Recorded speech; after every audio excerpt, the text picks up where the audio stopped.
right. Hello and welcome to Roll With It. Today we're actually doing something different. We're doing a review. And we're going to be reviewing Volo's Guide to Monsters. And we'll tell you if it's either going to be a buy, a rent, wait on sale, or just throw it in the trash and never get it because it's useless. So I'll pass it on to you, Chris. Tell us what your first impressions are. Well, first impressions, it's gorgeous.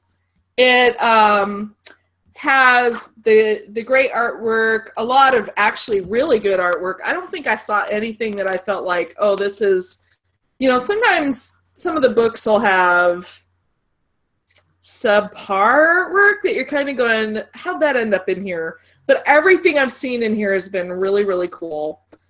There's an interesting variety of monsters, and I haven't read real in-depth to anything yet, but a couple things that really jumped out at me is that there's some like layer diagrams.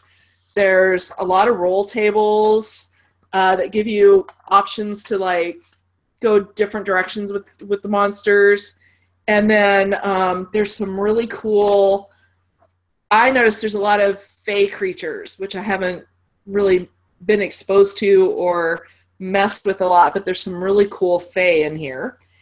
And there's a couple really cool playable classes that I got super excited about. As well as in the NPC section, there was a thing or two that really excited me. So I thought it was laid out really cool. The artwork, again, is really great. And the stat blocks are very familiar. It's the same kind of stat blocks that you're used to seeing. So it's not as if they went way out of the realm of the typical monster manual that we're all used to.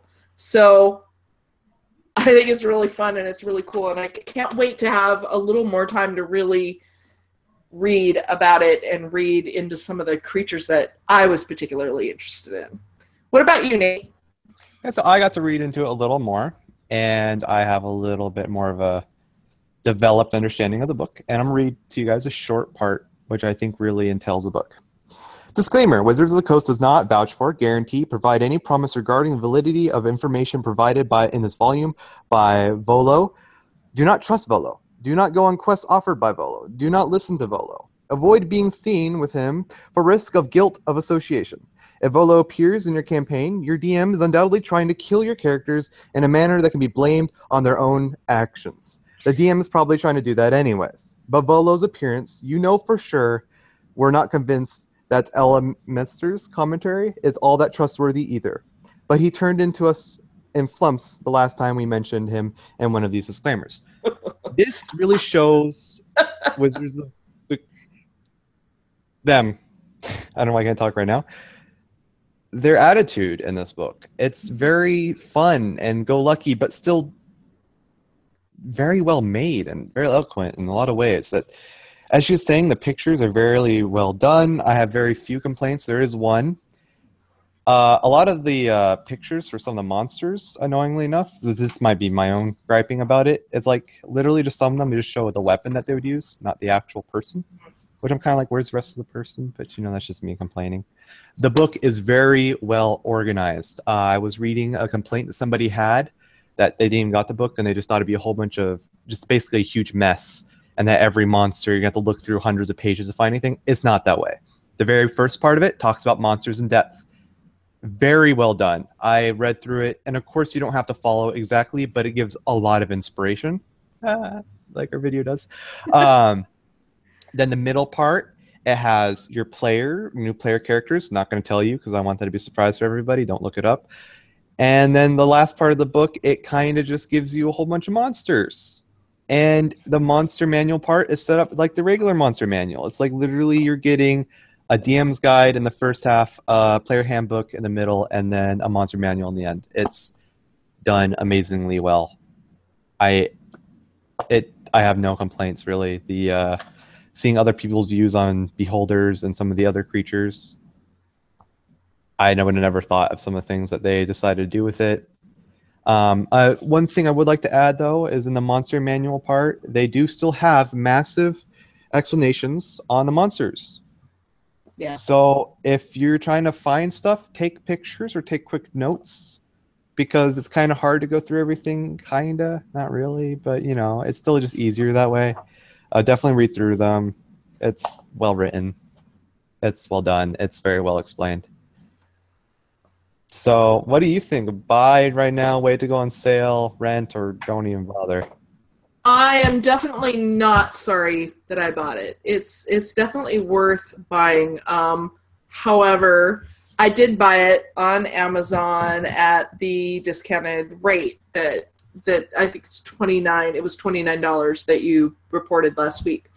So if I had to pay $50 for it, I might say I don't know how I'd feel because I don't usually pay full price for my books. I usually do get them on Amazon. So, but not sorry I bought it.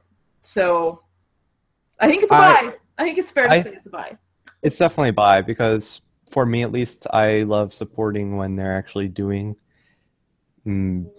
just better things like this. Like I've gotten some of the other books. I'm not going to say from which companies. They weren't as well made as this, and I have no problem supporting when they're actually willing to go out of their way and write something of quality, something that's fun to read, something that doesn't feel like a chore. That's what this was. No. So good job. Yeah, So I would say super bye. super cool. You Very definitely will be happy to have it in excited your to flip. delve into it more. Yeah. Another thing is, if you don't like, I would actually recommend looking what monsters are explained here. The book does talk about that it's going to be expanding on it later. There's no one dead, which is a big sadness for me. So, but they are making more where they're going to have other character players, other creatures they're going to expand on, and then hopefully even more monster manual bits because those monsters in that book are so cool. As she said, a lot of phase. One of them, my favorites, are the red caps. Not going to say anything more than that, but they are cool. So. That's all I have to say on this book. Yeah. Yeah, it's really great. It's and I feel totally okay about looking through this one. I've avoided spending much time in my other monster manual just to avoid spoilers for myself so that when I encounter things in a game I'm not, being too meta or whatever, but I'm going to go ahead and just have fun with this one cuz it's too cool. It's too cool not to just delve in and have some fun and maybe pick some things out for my campaign. So, It is cool. yeah. Oh, thank you I for think watching, guys. I think that's a wrap already for Yeah. episode I believe it's episode 9. Oh, yeah. Short So, episode. Sweet. Oh, thanks everyone who tuned in, and as always we'd like to ask you to, comment below, let us know your thoughts. Did you pick it up? Are you going to? What was your favorite bit? And don't forget to subscribe and share with your friends. And until next time, may your dice roll high. and the DMs roll low. And we'll see you next week.